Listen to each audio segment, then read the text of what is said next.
नमस्कार बच्चों, कैसे हैं आप लोग।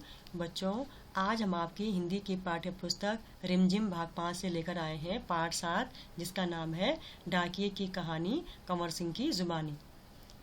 तो बच्चों, शिमला की माल रोड पर जनरल पोस्ट ऑफिस है। उसी पोस्ट ऑफिस के एक कमरे में डाक छांटने का काम चल रहा है। सुबह के 11:30 बजे हैं। खिड़की से गुनगुनी धूप छनकर आ रही है। इस धूप का मजा लेते हुए 2 पैकर और 3 महिला डाकिया फटाफट डाक छांटने का काम कर रहे हैं। वहीं पर मैंने सरकार से पुरस्कार पाने वाले डाकिया कंवर सिंह जी से बात की। यही बातचीत आगे दी जा रही है। ये एक साक्षात्कार है। जो एक डाकिया हैं कंवर सिंह जी, तो उनको जो है सरकार से पुरस्कार मिला है, तो उनसे एक साक्षात्कार लिया गया है। ये उसी के कुछ अंश यहाँ पे दिए हुए हैं। तो सबसे पहले पूछते हैं आपका शुभ नाम, कि आपका नाम क्या है। मेरा नाम कंवर सिंह है।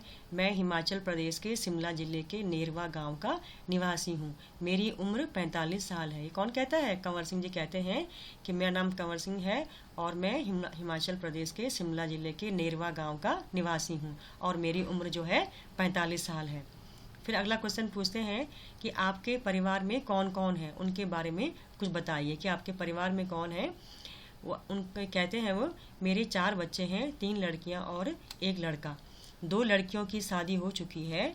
मेरा एक और बेटा भी था। वह मेरे गांव में एक पहाड़ी से लकड़ियां लाते हुए गिर गया, जिससे उसकी मौत हो गई। वो कहते हैं कि मेरा एक बेटा और भी था और उसकी जो है लकड़ियां लाते हुए जो है वो पहाड़ी से गिर गया था और उसकी मौत हो गई। अगला प्रश्न पूछते हैं आपके बेटे के साथ जो हुआ उसका हमें बहुत दुख है। आपके इलाके में इस तरह की घटनाएं क्या अक्सर होती हैं? जी, ऐसी घटनाओं का होना असाधारण नहीं है, क्योंकि वहाँ पे जो है पहाड़ी इलाका है, तो यहाँ हर साल तिरछी ढलानों या ढाकों से घास काटते हुए कई औरतें गिरकर मर जाती हैं। फिर भी यहाँ ऐसे ही रास्तों से चलना पड़ता है, क्योंकि दूसरे और कोई रास्ते वहाँ पे नहीं है। हमारे गांव में अभी तक बस नहीं पहुंच पाती है। हिमाचल में हज़ारों ऐसे गांव हैं जहां पैदल चलकर ही पहुंच सकते हैं। फिर वो अगला प्रश्न पूछते हैं कि फिर आपके बच्चे पढ़ने कैसे जाते होंगे, कि आपके बच्चे जो हैं इन पहाड़ी इलाकों में पढ़ने कैसे जाते हैं। मेरे बच्चे गांव के स्कूल में पढ़ने जाते हैं। स्कूल लगभग 5 किलोमीटर दूर है। मेरी एक लड़की 10वीं तक पढ़ी है, दूसरी 12वीं तक। तीसरी लड़की जो है 12वीं कक्षा में पढ़ रही है और मेरा बेटा जो है 10वीं में पढ़ता है। अगला प्रश्न पूछते हैं आप जहाँ काम करते हैं वहाँ आपके अलावा और कौन कौन है? क्या आपको डाकिया ही कहकर बुलाते हैं? तो पहले वो कहते हैं पहले मैं भारतीय डाक सेवा में ग्रामीण डाक सेवक था। अब मैं पैकर बन गया हूँ, पर हूँ वही नीली वर्दी वाला डाक सेवक। जो उनसे पूछा गया कि आप जो है अभी भी आपको जो है डाकिया कहकर ही बुलाते हैं, तो वो कहते हैं कि मैं जो हूँ पहले जो है भारतीय डाक सेवा में ग्रामीण डाक सेवक था, लेकिन अब मैं क्या बन गया हूँ? पैकर बन गया हूँ, ये पैक करने वाला। फिर भी क्या हूँ कि वही नीली वर्दी वाला मैं डाक सेवक ही हूँ। फिर पूछते हैं डाक सेवक को करना क्या क्या होता है, कि जो डाक सेवक है उसके क्या क्या काम होते हैं। तो वो कहते हैं इसके उसमें कि मुझे जो है बहुत कुछ करना होता है। जैसे क्या है, चिट्ठियाँ, रजिस्ट्री पत्र, पार्सल, बिल और बूढ़े लोगों की पेंशन जो है इसको मुझे गांव गांव में छोड़ने इसको जाता हूँ मैं।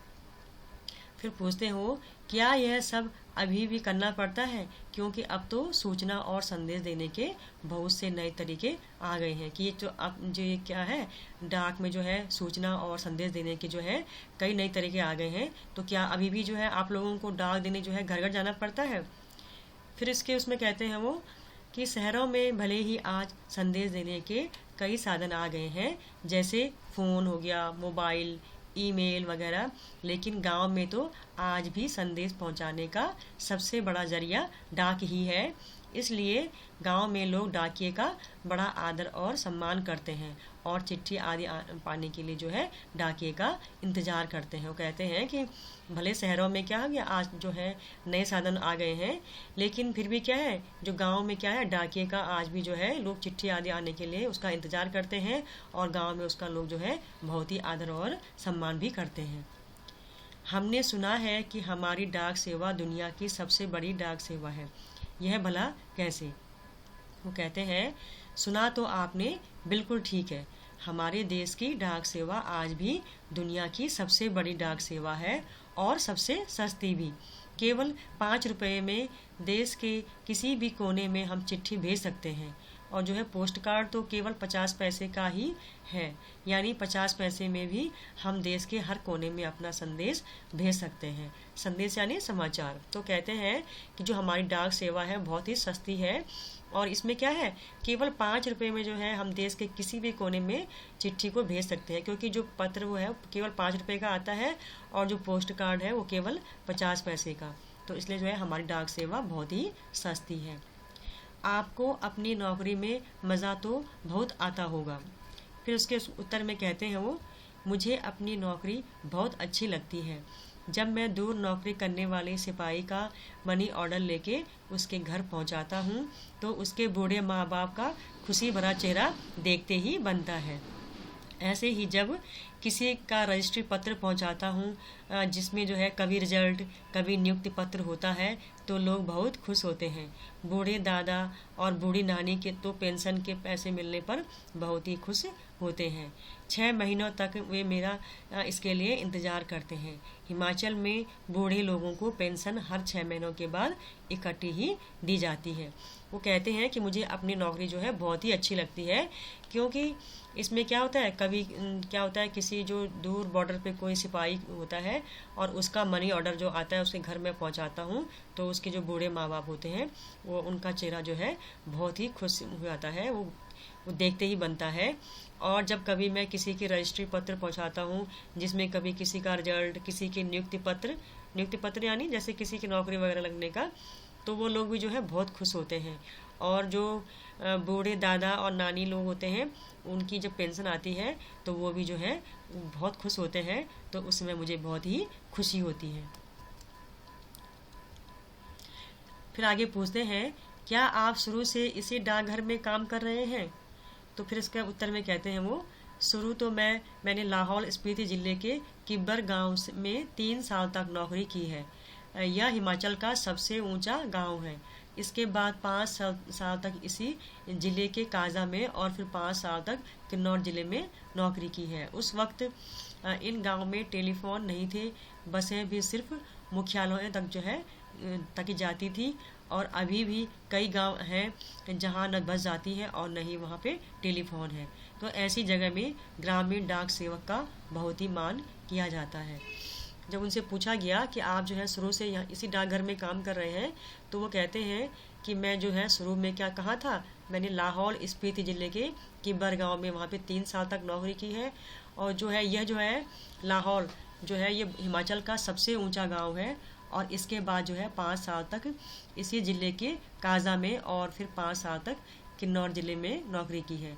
तो उस वक्त वो कहते हैं कि वहाँ पे गांव में टेलीफोन भी नहीं थे और बसें भी जो बस होती थी वो भी जो है सिर्फ मुख्यालय तक ही जाती थी। और अभी भी कई गांव ऐसे हैं जहाँ पे न बस जाती है और न वहाँ पे जो है टेलीफोन है। तो ऐसी जगहों पे जो है जो ग्रामीण डाक सेवक हैं उनका वहाँ पे बहुत मान या सम्मान किया जाता है। फिर उनसे पूछा गया कि आप पहाड़ी इलाके में रहते हैं, जाहिर है डाक पहुंचाना आसान काम तो नहीं होगा, क्योंकि जहाँ पे पहाड़ी इलाके हैं वहाँ पे डाक पहुंचाना क्या होता है, आसान काम नहीं होता है। तो इसके उत्तर में कहते हैं वो कि हाँ, मुश्किलें तो आती ही हैं। जब मैं किन्नौर ज़िले के मुख्यालय रिकांगपिओ में नौकरी करता था तो सुबह जो है 6 बजे मेरी ड्यूटी शुरू हो जाती थी। मैं 6 बजे सुबह शिमला जाने वाली बस में डाक का बोरा रखता था और रात को 8 बजे शिमला से आने वाली बस से डाक का बोरा उतारता था। पैकर को ये सब काम करने पड़ते हैं। किन्नौर और लाहौल स्पीति हिमाचल प्रदेश के बहुत ठंडे तथा ऊंचे ज़िले हैं। इन ज़िलों में अप्रैल महीने में भी जो है बर्फबारी हो जाती है। बर्फ़ में चलते हुए पैरों को ठंड से बचाना पड़ता है, वरना स्नोबाइट हो जाते हैं, यानी बहुत ठंडे आते हैं और जिससे जो है पैर नीले पड़ जाते हैं और उनमें गैंग्रीन हो जाती है, जिससे उंगलियां झड़ सकती हैं। इन जिलों में मुझे एक घर से दूसरे घर तक डाक पहुंचाने के लिए लगभग 26 किलोमीटर रोज़ाना चलना पड़ता था।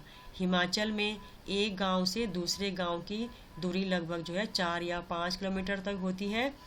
हिमाचल के गांव छोटे छोटे होते हैं। एक गांव में बस 8 से 10 या कभी कभार जो है 6-7 घर ही होते हैं, इसलिए चलना काफ़ी पड़ता है। चलना तो खैर हमारी आदत में ही शामिल हो चुका है। ग्रामीण डाकिये की ज़िंदगी में तो चलना ही चलना है। मतलब कहते हैं कि यहाँ पे क्या है, बहुत ही पहाड़ी इलाके हैं और कहीं कहीं जो है जैसे लाहौल में तो वहाँ बहुत ही ठंडे इलाके हैं, तो वहाँ पे जो है अप्रैल महीने में भी जो है बर्फबारी हो जाती है। तो कहते हैं कि जो है ठंड में जो है अपने आप को बचाना बहुत ही मुश्किल है। तो लेकिन जो ग्रामीण डाकिये होते हैं उनकी ज़िंदगी में क्या है, चलना ही होता है, इसलिए उन्हें जाना ही पड़ता है। फिर उनसे आगे पूछा गया, आपने बताया था कि पहले जो है आप डाक सेवक थे, अब पैकर हैं, इसके आगे भी कोई प्रमोशन है क्या? पैकर के बाद डाकिये बन सकते हैं, बस एक इम्तिहान पास करना पड़ता है। अभी तो काम के हिसाब से हमारा वेतन काफ़ी कम रहता है। सारा दिन कुर्सी पर बैठकर काम करने वाले बाबू का वेतन कहीं ज़्यादा होता है। पैकर का वेतन बाबू के जितना ही हो जाता है। अब तो डाकिये की नौकरी में भी लगना बहुत ही मुश्किल हो चुका है। हम में से जितने डाकिये रिटायर हो चुके हैं उनकी जगह उन नए डाकियों को नहीं रखा जा रहा है। इससे पुराने डाकिये जो है पर काम का बोझ दिन प्रतिदिन बढ़ता ही जा रहा है। न जाने आने वाला समय कैसा होगा। अब कहते हैं वो कि जैसे जो उनका वेतन जो है बहुत ही मतलब कम है, जैसे जो बाबू लोग होते हैं उनका वेतन थोड़ा अच्छा होता है, पर लेकिन वो कह रहे हैं कि जो जैसे अब नए डाकियों को नहीं रखा जा रहा है, तो जो पुराने डाकिये हैं उन पे काम का बोझ भी जो है बढ़ रहा है। तो कह रहे हैं कि अब पता नहीं आगे आने वाला समय जो है वो अब कैसा होगा। फिर उनसे आगे पूछा गया, काम के दौरान कभी कोई बहुत खास बात हुई हो, जैसे कोई घटना? तो कहते हैं एक घटना वो सुनाते हैं कि मैं आपको जो है एक घटना सुनाता हूँ। मेरा तबादला शिमला के जनरल पोस्ट ऑफिस में हो गया था। वहाँ मुझे रात के समय रेस्ट हाउस और पोस्ट ऑफिस चौकीदारी का काम दिया गया था। यह 1998 की बात है। 29 जनवरी को रात लगभग 10:30 बजे का समय था। बाहर से किसी ने पोस्ट ऑफिस का दरवाज़ा खटखटाया। मैंने पूछा कौन है? जवाब आया, दरवाज़ा खोलो, तुमसे बात करनी है। मैंने दरवाज़ा खोला तो अचानक 5-6 लोग अंदर घुसे और मुझे पीटना शुरू कर दिया। मैंने पूछा क्यों पीट रहे हो? तो उन्होंने कोई जवाब नहीं दिया। सारे ऑफिस की लाइटें बंद कर दी। इससे पहले कि मैं कुछ समझ पाता, मेरे सिर पर किसी भारी चीज़ से कई बार मारा, जिससे मेरा सिर फट गया। मैं लगातार चिल्लाता रहा। उसके बाद मैं बेहोश हो गया और मुझे कुछ भी पता न चला। अगले दिन जब मुझे होश आया तो मैं शिमला के इंदिरा गांधी मेडिकल कॉलेज के अस्पताल में दाखिल था। सिर में भयंकर दर्द हो रहा था।